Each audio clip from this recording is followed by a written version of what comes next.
एक बार एक जवान लड़का गौतम बुद्ध के पास आता है और कहता है, बुद्ध, मेरे मन में इतने अश्लील विचार क्यों आते हैं। मेरे मन में अक्सर काम वासना के विचार चलते रहते हैं, जिनके बारे में सोच सोच कर मैं अपना बहुत सा समय और ऊर्जा बर्बाद कर देता हूँ, जिनकी वजह से मैं शांत नहीं रह पाता और हमेशा ही विपरीत लिंग के प्रति आकर्षण महसूस करता हूँ।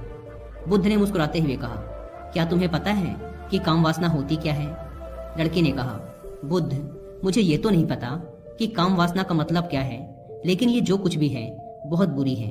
बुद्ध ने कहा, सबसे पहले तो तुम ये समझो कि प्राकृतिक रूप से जो भी हमारे अंदर है वो बुरा नहीं है। हमारे जीवन में उसकी कुछ न कुछ जरूरतें हैं। वासना एक प्रकार की भावना है जो हमें किसी न किसी चीज की कमी का एहसास दिलवाती है। फिर हम उस कमी की पूर्ति के लिए उस चीज की तरफ आकर्षित होना शुरू कर देते हैं। जैसे अगर किसी के पास धन की कमी है तो उसके अंदर धन के प्रति आकर्षण यानी धन की वासना उत्पन्न हो जाएगी। तो वासना कुछ और नहीं बल्कि एक प्रकार की कमी, एक प्रकार की जरूरत का एहसास है। और जब ये जरूरत शारीरिक हो तो हम इसे काम वासना कह देते हैं। लड़के ने कहा, बुद्ध, ये तो समझ में आ गया कि काम वासना का मतलब क्या है, लेकिन ये हमारे अंदर आती कहाँ से है, ये उत्पन्न कैसे होती है? बुद्ध ने कहा, काम वासना कहीं से आती नहीं बल्कि ये प्राकृतिक रूप से हमारे अंदर ही मौजूद है और इसका होना जरूरी भी है, क्योंकि यही मानव जाति के विस्तार का आधार है। लड़के ने कहा, बुद्ध, जब काम वासना प्राकृतिक रूप से हमारे अंदर मौजूद है तब फिर लोग काम वासना को गलत क्यों बोलते हैं? बुद्ध ने कहा, यह एक बहुत बड़ी समस्या है कि लोगों ने काम वासना को गलत नजरिए से देखना शुरू कर दिया है, इसे दबाने की कोशिश करना शुरू कर दिया है। काम वासना का होना गलत नहीं है बल्कि काम वासना का बेलगाम होना गलत है।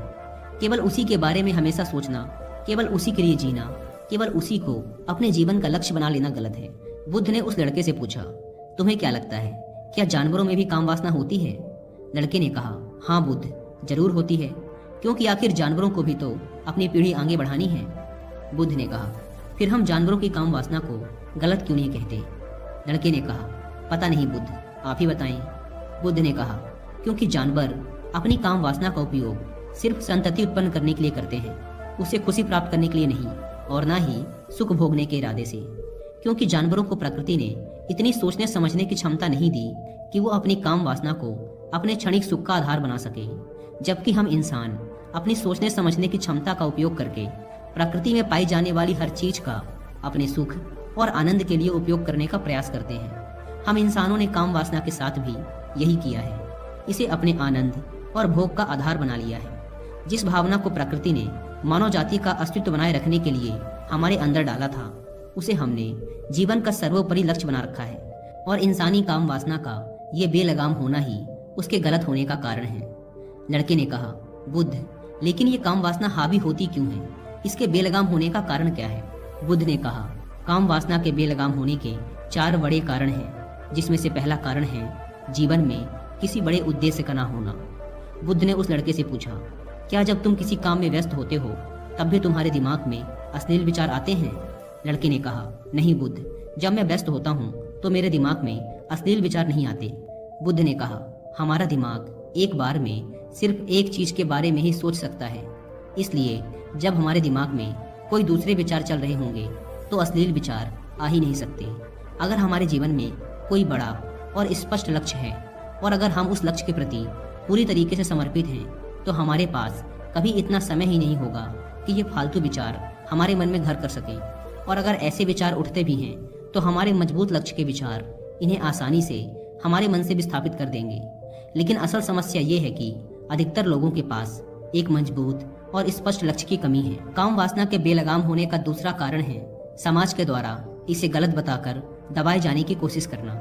लोगों के एक बड़े तबके ने कामुकता को हमेशा ही शक की नज़र से देखा है और इसका सबसे बड़ा कारण है कि हमने अपने यौन अंगों को शरीर के बाकी अंगों की तरह स्वीकार नहीं किया, जबकि हमारे यौन अंग भी हमारे बाकी अंगों जैसे हाथ, पैर, मुंह आदि के समान ही बस एक अंग हैं जो अपना काम करते हैं, जिसके लिए प्रकृति ने उन्हें बनाया है। लेकिन हमने इन प्रजनन अंगों को कुछ ज़्यादा ही रहस्यमय बना दिया है और जब कोई चीज रहस्यमय बन जाती है तो उसके प्रति लोगों की एक अलग ही रुचि जागृत हो जाती है, जिसकी वजह से लोग जाने अनजाने में काम वासना के प्रति आकर्षण महसूस करते हैं। बुद्ध ने आगे कहा, जब किसी विचार को दबाने का, उसका दमन करने का प्रयास किया जाता है, तब वह विचार और मजबूती के साथ उभर कर आता है।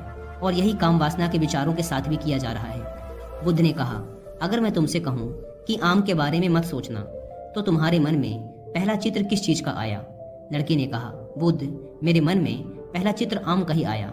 बुद्ध ने कहा, इसी प्रकार जब हम अश्लील विचारों को जबरदस्ती रोकने का प्रयास करते हैं तो वो और मजबूती के साथ हमारे अंदर उठते हैं। इसलिए कभी भी विचारों को दबाने की कोशिश ना करें। लड़के ने कहा, हाँ बुद्ध, ये तो मैंने भी महसूस किया है। बुद्ध ने कहा, इंसानों में कामुकता के हावी होने का तीसरा कारण है हमारा अपने विचारों के प्रति जागरूक ना होना। हमारे मन में कैसे विचार चल रहे हैं, हम इस पर कभी ध्यान ही नहीं देते।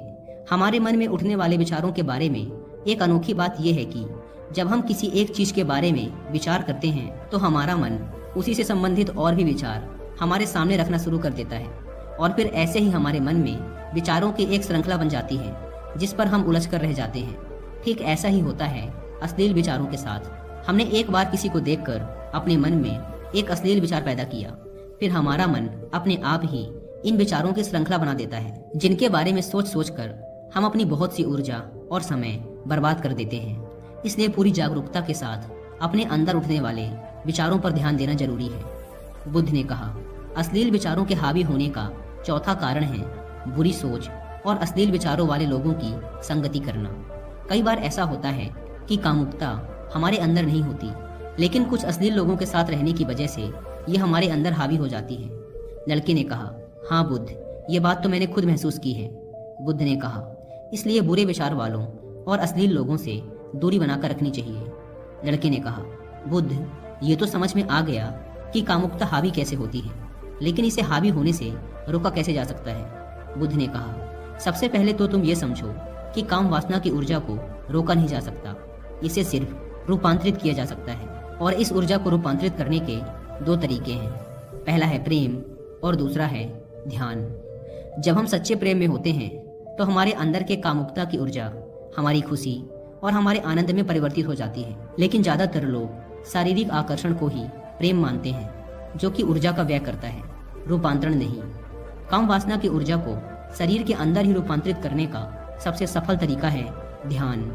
ध्यान के माध्यम से आप अपने अंदर स्थित आनंद के उस केंद्र में स्थापित हो जाते हैं जिसके सामने दुनिया का हर भोग विलास फीका लगने लगता है। ऐसा नहीं है कि आप ध्यान में उतरने के बाद वो सब सोचने और करने में सक्षम नहीं होते, बल्कि आप उससे ऊपर उठ चुके होते हैं और फिर ये सब हरकतें आपको छोटी और बचकानी लगने लगती हैं। लड़के ने कहा, लेकिन बुद्ध, ध्यान की शुरुआत कहाँ से करें? बुद्ध ने कहा, सबसे पहले तुम खुद के साथ अकेले में समय बिताना शुरू कर दो, क्योंकि जो इंसान जिसके साथ सबसे ज्यादा समय बिताता है वो उसको सबसे ज्यादा जानने लगता है। और जब तुम खुद को जानना शुरू कर दोगे तो ये सारे भौतिक सुख तुम्हें छोटे लगने लगेंगे। और फिर एक दिन ऐसा भी आएगा जब तुम्हारे चाहे बिना तुम्हारे दिमाग में किसी भी प्रकार के विचार उठने बंद हो जाएंगे। एक परेशान व्यक्ति एक बौद्ध भिक्षु के पास जाता है और कहता है, गुरुवर, मैं अपनी आदतों से बहुत परेशान हूँ। मैं करना तो बहुत कुछ चाहता हूँ, लेकिन कुछ भी नहीं कर पा रहा। मैं सफलता की ऊंचाइयों को छूना चाहता हूँ, लेकिन अपनी आदतों से मजबूर हूँ। और सच कहूँ तो मुझे ये भी नहीं पता कि सफल होने के लिए मेरे अंदर किन गुणों का होना आवश्यक है। तो उन गुणों के बारे में जानने के लिए ही मैं आपके पास आया हूँ। कृपया मेरा मार्गदर्शन करें। बौद्ध भिक्षु ने कहा, जिस तरह से हम बुरी आदतों से मजबूर होते हैं, उसी तरह से अगर हमने अच्छी आदतें पाल ली तो हम अच्छी आदतों से भी मजबूर हो जाएंगे। और यकीन मानो, अच्छी आदतें बहुत कुछ हासिल करवाएंगे तुम्हें जिंदगी में। आज मैं तुम्हें 15 ऐसी सफल आदतों के बारे में बताऊंगा जो तुम्हें सबसे अलग बना सकती हैं, तुम्हें मनचाही सफलता दिला सकती हैं, और तुम अपने जीवन में जो कुछ भी बनना या पाना चाहते हो वो तुम्हें बड़ी आसानी से हासिल करके दे सकती हैं। मेरी बातों को बस यूं ही सुनकर नहीं भूल जाना, बल्कि इन सभी 15 सफल आदतों को अपने दिमाग में अच्छे से बिठा लेना और धीरे धीरे उन्हें अपने जीवन में उतारना शुरू करना। क्योंकि ये आदतें न केवल तुम्हें सफलता दिलाएंगी, बल्कि एक ऐसा अच्छा इंसान भी बनाएंगी जिसे देखकर लोग यही बोलेंगे कि मैं भी इस इंसान के जैसा बनना चाहता हूँ। तो 15 सफल आदतों की सूची में पहली आदत है, सुबह जल्दी उठने की आदत डालो। अगर दुनिया की कोई सफल और सबसे अच्छी आदत है जिसका हर सफल इंसान पालन करता है, तो वो है भोर सवेरे अपने आलस्य का त्याग कर बिस्तर छोड़ने की आदत। अगर तुम सूरज की पहली किरण से पहले बिस्तर छोड़कर खड़े हो जाते हो और अपने दिन को शानदार बनाने के लिए काम करना शुरू कर देते हो तो यकीन मानो पूरे दिन में ऐसी कोई चुनौती नहीं होगी जिसे तुम हरा ना सको। तुम्हारा सुबह उठना ये दिखाता है कि तुम्हारे अंदर कितनी इच्छा शक्ति है, तुम्हारे लिए तुम्हारे लक्ष्यों को हासिल करना कितना मायने रखता है। सुबह जल्दी उठने का मतलब है ज्यादा समय, ज्यादा ऊर्जा, ज्यादा प्रयास, जो कि तुम्हें जिंदगी में हमेशा दूसरों से ज्यादा ही दिलाएगा। अगर तुम सुबह देर से उठने की आदत से परेशान हो तो हर दिन सिर्फ 5 मिनट जल्दी उठने का नियम बनाओ और कुछ ही दिनों में तुम सुबह जल्दी उठना शुरू कर दोगे। 15 सफल आदतों की सूची में दूसरी आदत है हमेशा अपने लक्ष्य के लिए कुछ नया सीखते रहो।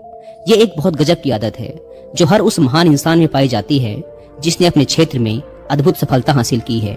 हमेशा अपने काम के बारे में और सीखते रहो। हम इस जिंदगी में जितना भी सीखते हैं वो जीवन के किसी न किसी मोड़ में हमारे काम जरूर आता है। सफल लोग अपने सपनों को हासिल करने के लिए तरह तरह के प्रयोग करते हैं। अपने सपनों से जुड़ी हर एक वो बात जानना चाहते हैं जो उनके सपनों को हासिल करने के रास्ते को और भी आसान बना दे।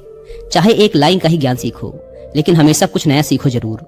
दुनिया में ज्ञान की कोई कमी नहीं है, लेकिन जिस क्षेत्र में तुम महारत हासिल करना चाहते हो उस क्षेत्र से जुड़े ज्ञान को लेने के लिए हमेशा उत्सुक रहो। हो सकता है तुम कोई ऐसी चीज सीख जाओ जो तुम्हें इतना हासिल करके दे दे जितना तुमने सोचा भी ना हो, पर इसके लिए तुम्हें हमेशा एक बच्चा बनकर सीखना पड़ेगा। 15 सफल आदतों की सूची में तीसरी आदत है बोलो कम और सुनो ज्यादा। हमारे पास 2 कान और 1 मुंह है। ऐसा इसीलिए है ताकि हम सुने ज्यादा और बोले आधा। सुनने वाले कभी नुकसान में नहीं रहते। सुनने वाले को हमेशा कुछ न कुछ सीखने को ही मिलता है। कम बोलने का मतलब है ऊर्जा का कम बर्बाद होना, लोगों के मुंह ज्यादा ना लगना, किसी के सामने हल्का नहीं बनना, किसी से बेवजह की बहस नहीं करना। कम बोलने और ज्यादा सुनने वाले लोग बहुत ज्यादा फायदे में रहते हैं। जो व्यक्ति कम बोलता है उसके अंदर गहराई से सोचने की क्षमता बहुत ज्यादा होती है। जब व्यक्ति कम बोलता है तो वो अपने भीतर से जुड़ा रहता है। उसके भीतर के विचार इतने ताकतवर होते हैं जो किसी भी मंजिल को अपने घुटनों तक लाने के लिए मजबूर कर सकते हैं। 15 सफल आदतों की सूची में चौथी आदत है असहमत होना और मना करना सीखो। हम कोई कठपुतली नहीं हैं जो लोगों की हर बात पे हाँ जी करते रहें। तुम एक अलग इंसान हो, तुम्हारे अलग सपने हैं तो तुम्हारे सिद्धांत भी अलग ही होंगे। तुम्हारी मंजिल अलग है तो तुम्हारा रास्ता भी अलग ही होगा। अगर कोई चीज तुम्हें पसंद नहीं है तो मतलब नहीं है। ये जरूरी नहीं है कि जो तरीका दूसरों के लिए काम कर रहा है वो तुम्हारे लिए भी काम करे। अगर तुम भी औरों का तरीका इस्तेमाल करोगे तो औरों की तरह ही बन जाओगे। तुम इस दुनिया के सबसे अलग इंसान हो, तुम्हारे जैसा और कोई भी नहीं है। इसीलिए तुम्हें असहमत होने का पूरा हक है, अपनी बात रखने का पूरा हक है और ना बोलने का हर उस काम को, हर उस बात को जो तुम्हारे सपनों, तुम्हारे लक्ष्यों के लिए ठीक नहीं है। अगर तुम्हारा मन नहीं है मित्रों के साथ घूमने जाने का तो उन्हें मना करना सीखो। अगर तुम्हें किसान नहीं व्यापारी बनना है तो घर वालों से बोलो कि मुझे किसान नहीं व्यापारी बनना है। जबरदस्ती ज्यादा दिनों तक नहीं चल पाती और ना ही कुछ हासिल करके देती। जहाँ जरूरत हो वहाँ मना करना सीखो, क्योंकि मना करके तुम कुछ समय के लिए तो दूसरों की नजरों में बुरा बन सकते हो, लेकिन खुद की नजरों में और आने वाले समय की नजरों में कभी गलत नहीं बनोगे। ज्यादातर लोग तो जीवन में सिर्फ इस डर से कुछ नहीं कर पाते कि लोग क्या कहेंगे। अगर असफल हो गया तो लोग मुझ पर हंसेंगे। असल में ज्यादातर लोग जीवन खुद के लिए नहीं बल्कि दूसरों के लिए जीते हैं, दूसरों की राय पर जीते हैं और जीवन भर दुखी रहते हैं। बौद्ध भिक्षु ने कहा 15 सफल आदतों की सूची में 5वीं आदत है सही तरीके का जोखिम लेना सीखो। जिंदगी में सबसे बड़ा जोखिम है कोई जोखिम ही ना लेना। अगर तुम सही काम में जोखिम नहीं ले रहे हो तो तुम अपनी जिंदगी को जोखिम में डाल रहे हो। जोखिम ले रहे हो जिंदगी को बर्बाद करने का या फिर वहीं अटके रहने का जहां पर अभी तुम हो। मन से सही चीजों के लिए जोखिम लेने का डर हटा दो। ये डर हटा दो कि लोग क्या कहेंगे, लोग हंसेंगे, मेरा समय बर्बाद होगा, मेरा धन बर्बाद होगा। एक इंसान को जन्म से लेकर मृत्यु तक के उसके सफर में केवल 3 चीजें चाहिए, रोटी, कपड़ा और मकान, जिसे कि पाना कोई मुश्किल काम नहीं है। इसके बाद इंसान के पास जो कुछ भी है अगर वो चला भी गया तब भी व्यक्ति का जीवन कट ही जाएगा। लेकिन तुम्हारा मकसद सिर्फ सुरक्षित रहकर मौत के दरवाजे तक पहुंचना नहीं है, बल्कि एक योद्धा की तरह हर चुनौती को धूल चटाकर, जोखिम लेकर, एक विजेता का ताज पहनकर बूढ़े होकर मौत के दरवाजे तक पहुंचना है। सही चीजों के लिए जोखिम लेना चाहिए, इसीलिए जोखिम लेना सीखो। तुम जोखिम लेने का कभी भी अफसोस नहीं करोगे, लेकिन अगर उचित जोखिम नहीं लिया तो अंत समय में जोखिम ना लेने का इतना बड़ा पछतावा होगा कि तुम सोच भी नहीं सकते। 15 सफल आदतों की सूची में 6ठी आदत है उस इंसान को समझने की कोशिश करना जो अगले 60 वर्ष तुम्हारे साथ बिताने वाला है, और वो इंसान तुम खुद हो। तुम अपने आप को कितना समय देते हो, तुम अपने अतीत की गलतियों से कितना सीखते हो, तुम अपने वर्तमान को सुधारने के लिए क्या करते हो। अपने भविष्य के बारे में क्या सोचते हो? क्या तुम हर दिन 10 मिनट शांति से अकेले में बैठकर ये सोचते हो कि तुम्हारी जिंदगी में क्या चल रहा है? मैं कहाँ से आया था, अभी मैं कहाँ हूँ और आगे मुझे कहाँ जाना है? तुम्हारी सबसे बड़ी जरूरत और तुम्हारी जिंदगी की सबसे बड़ी चुनौती क्या है? तुम्हें बेहतर ढंग से तुम्हारे अलावा और कोई भी नहीं जान सकता। अगर कोई समझ भी सकता है तो अभी तुम्हारे अंदर क्या भावनाएं चल रही हैं, इसके बारे में तुम्हारे अलावा और कोई भी महसूस नहीं कर सकता। अपने आप को हर दिन 10 मिनट दो और इन 10 मिनट में तुम्हारे पास कोई भी नहीं होना चाहिए, ना कोई किताब, ना कोई काम, बस तुम और तुम्हारे विचार होने चाहिए। इस समय बस तुम अकेले रहो और खुद से बातें करो, खुद को अंदर से जानने और समझने का प्रयास करो। 15 सफल आदतों की सूची में 7वीं आदत है निर्णय लेना सीखो और तुरंत काम पे लग जाओ। ऐसे कितने काम हैं जिन्हें तुम आज तक टालते आ रहे हो?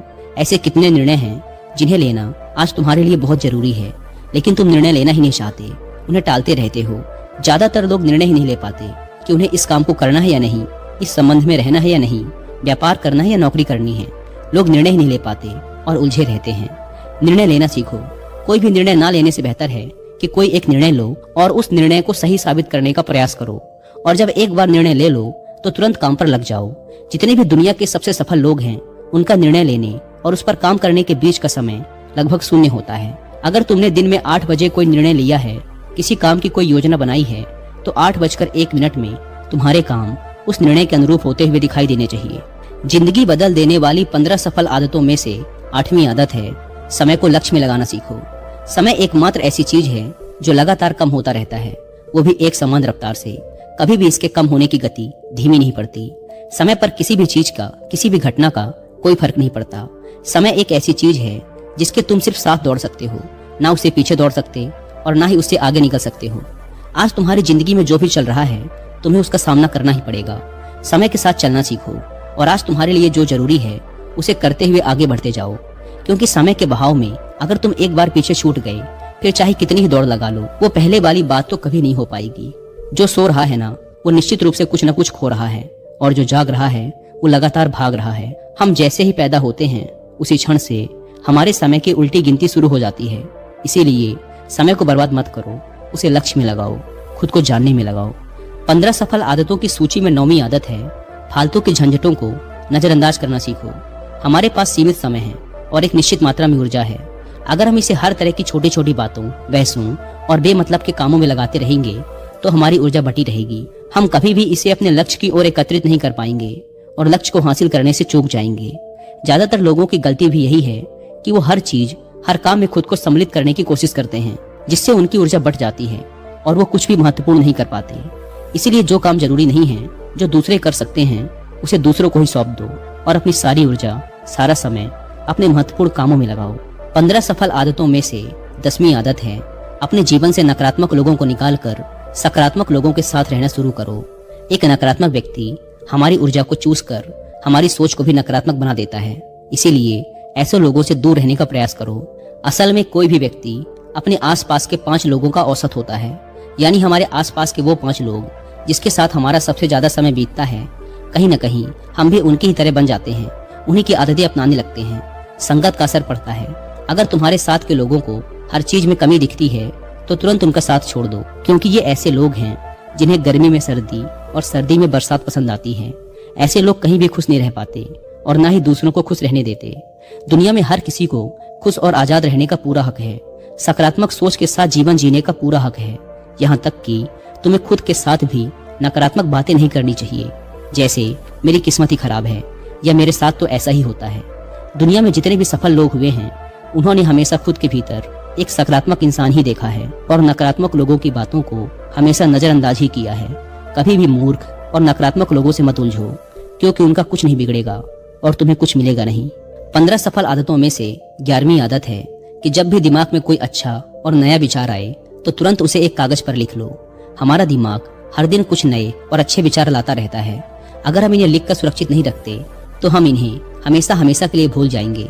इसके साथ ही अगर तुम्हारी कोई भी योजना है तो उसे भी अच्छे से लिखो। ऐसा करने से वो योजना हमारे दिमाग में पक्की हो जाती है। इसके साथ ही उन सारी चीजों के बारे में भी लिखो जिन्हें तुम पाना चाहते हो। ऐसी आदतों के बारे में भी लिखो जिन्हें तुम अपनाना चाहते हो या छोड़ना चाहते हो। विचारों को लिख लेने से हमारे दिमाग का बोझ खत्म हो जाता है उन्हें याद रखने का, और फिर हमारा दिमाग स्वतंत्र होकर नए विचारों के बारे में सोच सकता है। 15 सफल आदतों की सूची में 12वीं आदत है स्वस्थ रहो और स्वस्थ जीवन शैली अपनाओ। कम खाओ और ज्यादा पचाओ। रोज सुबह का प्राणायाम, व्यायाम और ध्यान न केवल तुम्हें स्वस्थ रखेगा बल्कि तुम्हें सुंदर भी बनाएगा और तुम्हारे आत्मविश्वास को बढ़ाएगा। एक स्वस्थ मन और स्वस्थ शरीर के साथ तुम अपनी जिंदगी में ज्यादा तेजी से तरक्की कर पाओगे और अपनी मंजिल को हासिल कर पाओगे। पहला सुख होता है निरोगी काया और इसका पता हमें तब चलता है जब हम गंभीर रूप से बीमार होते हैं। 15 सफल आदतों की सूची में 13वीं आदत है हमेशा खुश रहो, मुस्कुराते रहो। रोने वाले इंसान से कोई भी मित्रता नहीं करना चाहता और ना ही उसके साथ समय बिताना चाहता, क्योंकि हर व्यक्ति के जीवन में अपने दुख, अपनी तकलीफें हैं। फिर कोई क्यों बेवजह के दुख और तकलीफ अपने जीवन में बढ़ाना चाहेगा। इसीलिए मुस्कुराते रहो। अगर तुम मुस्कुराते रहोगे तो दूसरों को तुम्हें एक उम्मीद की किरण दिखेगी। हो सकता है तुम्हारे मुस्कुराने से कोई और अपनी तकलीफ भुला दे। अब मुस्कुराने का मतलब ये नहीं कि तुम हर समय हंसते रहो।